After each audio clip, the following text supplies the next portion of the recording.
Cerita novel Perintah Kaisar Naga bab selanjutnya. Ojo lali subrek, like and comment ya, yuk gasken.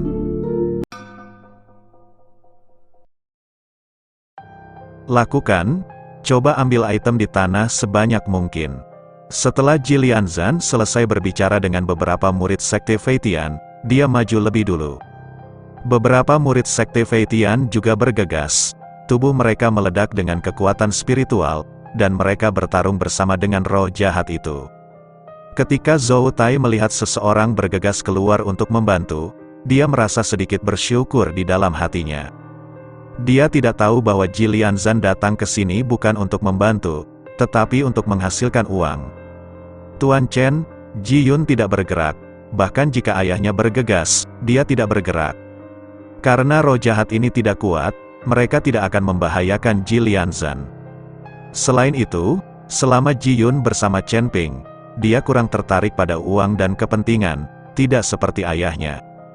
Chen Ping menatap kosong pada roh-roh jahat itu, dan tiba-tiba mendapat ide di dalam hatinya. Sekarang Jianling Zhongli telah terluka dan belum pulih. Chen Ping ingin mencari waktu untuk pergi ke Sekte Artefak dan meminta Jian Lao untuk membantu Zhongli pulih.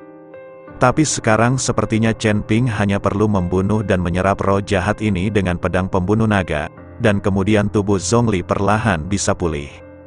Meskipun roh senjata ini terpengaruh, dan pembunuhan yang lahir dari hati tidak dikendalikan dan menjadi roh jahat, mereka juga roh senjata. Selama Zhongli menyerap cukup roh senjata, Zhongli perlahan bisa pulih.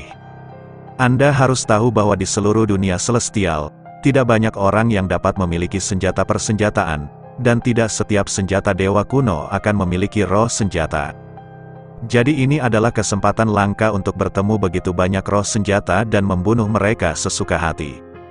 Memikirkan Chen Ping di sini, dia tidak ragu-ragu, tetapi meraih Void, meraih pedang pembunuh naga dan melompat.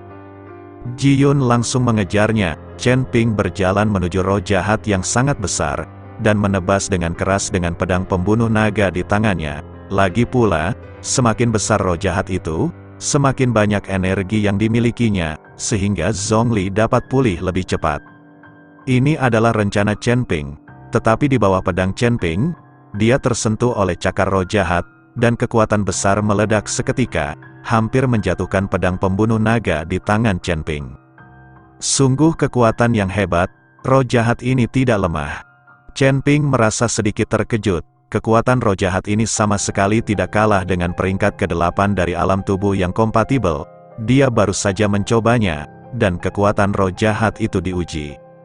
Mengetahui kekuatan roh jahat, Chen Ping memiliki keyakinan di dalam hatinya. Dia mengayunkan pedang pembunuh naga ke depan seketika, dan cahaya pedang emas melesat ke langit. Merasakan cahaya pedang emas, roh jahat itu ketakutan, dan sudah terlambat untuk menghindar. Ia tersapu oleh cahaya pedang, dan menjerit. Segera setelah itu, kekuatan isap di pedang pembunuh naga menyedot roh jahat yang telah berubah menjadi awan kabut hitam menjadi pedang pembunuh naga. Di tanah di mana roh jahat tersedot ke dalam pedang pembunuh naga dan tidak ada apa-apa di sana, tiba-tiba ada palu batu. Ada rune yang terukir di palu batu, dan penuh dengan retakan. Terlihat jelas bahwa palu batu ini adalah senjata kelahiran roh jahat tadi. Chen Ping mengambil palu batu dan menemukan bahwa palu batu itu tidak terlihat besar, tetapi sangat berat. Chen Ping harus menggunakan kekuatannya untuk mengambilnya. Tidak heran roh jahat itu sangat kuat.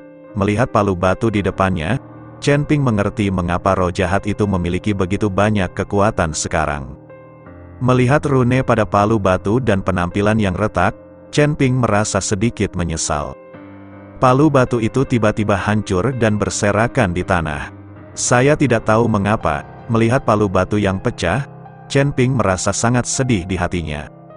Karena dia tahu apa yang terjadi pada biksu yang menggunakan palu batu ribuan tahun yang lalu untuk membuat senjatanya terlihat seperti ini. Dan dia sendiri mungkin telah kehilangan jiwanya dan menghilang ke dalam sungai sejarah yang panjang. Hei! Bahkan jika kamu menjadi peri dan naik ke surga, kamu tetap tidak bisa lepas dari takdir kematian. Chen Ping menghela nafas. Semua pertempuran antara dewa dan iblis adalah biksu di tingkat abadi. Pada akhirnya, mereka seperti semut, dengan korban yang tak terhitung jumlahnya. Saat Chen Ping menghela nafas, beberapa roh jahat bergegas mendekat. Chen Ping memegang pedang pembunuh naga di tangannya dan membunuh mereka satu demi satu. Dan senjata kelahiran roh jahat ini semuanya rusak, jadi Chen Ping tidak tertarik pada mereka.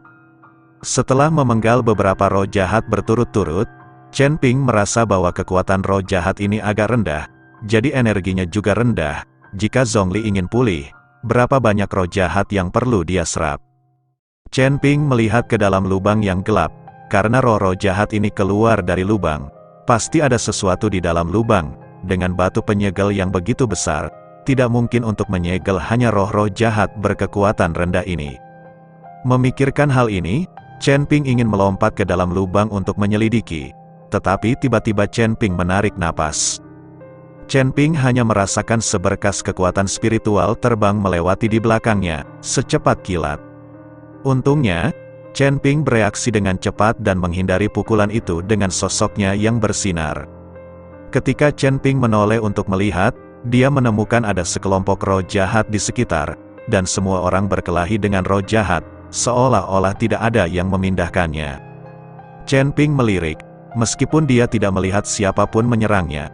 Chen Ping tahu bahwa seseorang pasti mencoba untuk menyelinap menyerangnya, tetapi gagal, jadi dia mengadakan pertunjukan. Melihat ini, Chen Ping berbalik dan berjalan menuju gua. Saat Chen Ping berbalik, semburan kekuatan spiritual lainnya segera keluar. Chen Ping dengan cepat menoleh, mengeluarkan seberkas kekuatan spiritual dengan jari-jarinya, dan langsung bertabrakan dengan kekuatan spiritual yang diayunkan oleh lawan.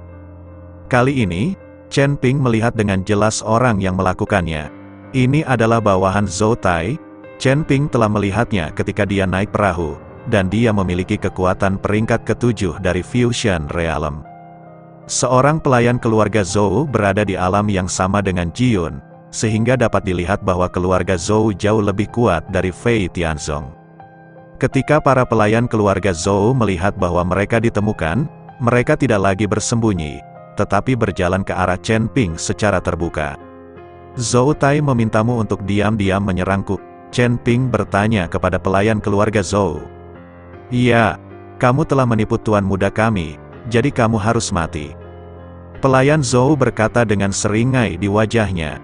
Meskipun Chen Ping menghindari dua pukulannya, dia tidak takut, dan wajahnya masih agak ganas. Ingin membunuhku, tapi sendirian, tidak mungkin membunuhku. Kata Chen Ping dengan senyum menghina, kamu terlalu percaya diri. Kamu hanya berada di peringkat kelima dari alam tubuh komposit, tapi aku berada di peringkat ke-7 dari alam tubuh gabungan. Apa menurutmu aku tidak bisa membunuhmu? Apakah kamu mencoba mengatakan bahwa bahkan Ye Fengqing tidak dapat membunuhmu? Jangan berpikir bahwa kami tidak tahu. Ye Fengqing tidak menggunakan semua kekuatannya karena bawahannya tanpa ampun dan tidak ingin membunuhmu. Jika dia menggunakan semua kekuatannya, kamu, seorang biksu kecil di alam komposit, akan ditampar sampai mati olehnya sejak lama. Tapi aku tidak akan ceroboh seperti dia, aku tidak akan pernah memberimu kesempatan untuk hidup. Setelah pelayan keluarga Zhou selesai berbicara, dia tiba-tiba mengeluarkan belati dan bergegas menuju Chen Ping. Melihat kepercayaan diri pihak lain, Chen Ping tidak bisa menahan senyum dan berkata, ketidaktahuan tidak menghargai kehidupan. Setelah selesai berbicara, Chen Ping mengangkat telapak tangannya dengan ringan, dan bola api tiba-tiba menyala di telapak tangannya. Apinya sangat kecil sehingga hampir tidak terlihat. Tapi saat Chen Ping melambaikan nyala api di telapak tangannya, nyala api yang tak terdengar itu meledak menjadi nyala api. Nyala api meledak dan berubah menjadi lautan api, menyelimuti Chen Ping di dalamnya. Saat ini, Chen Ping seperti orang yang terbakar, bahkan roh-roh jahat itu bersembunyi ketika mereka melihatnya, dan tidak mendekati sini sama sekali. Melihat ini, para pelayan keluarga Zhou yang bergegas menuju Chen Ping tidak bisa menahan cemberut. Ternyata kamu sedang berlatih teknik elemen api, tapi apakah menurutmu kamu bisa menghentikanku membunuhmu? Itu konyol. Para pelayan keluarga Zhou bahkan tidak menyadari kekuatan api Chen Ping. Mereka mengira itu adalah teknik api biasa. Belati di tangan pria itu terlempar ke depan, dan dengan kejutan kekuatan spiritual, belati yang dilemparkan berubah menjadi belati yang tak terhitung jumlahnya. Kekosongan yang terbelah oleh belati yang tak terhitung jumlahnya langsung menuju Chen Ping. Chen Ping memegang pedang pembunuh naga, tapi wajahnya acuh tak acuh. Berurusan dengan biksu kelas 7 di alam komposit menghancurkannya, bahkan jika dia tidak bergerak sama sekali, lawan tidak dapat menembus pertahanannya sama sekali.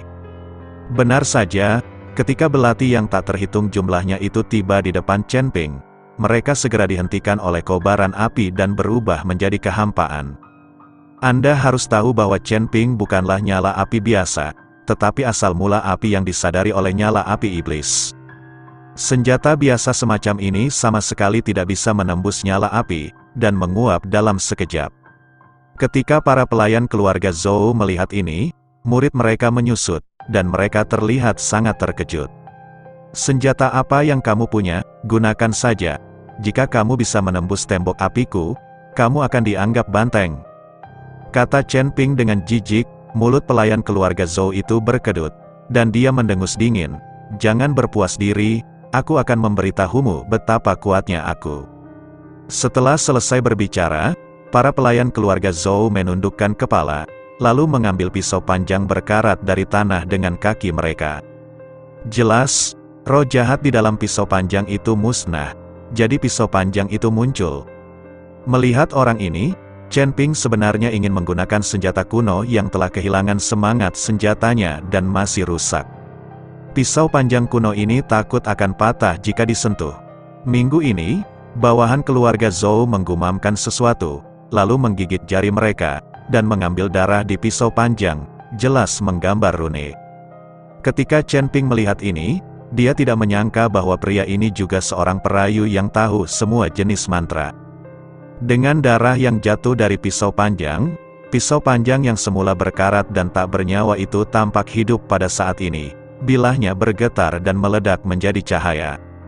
Segera setelah itu, para pelayan keluarga Zhou melemparkan pisau panjang itu ke udara, dan pisau panjang itu langsung berubah menjadi binatang buas, dengan mulut berdarah terbuka, dan turun dari langit menuju Chen Ping.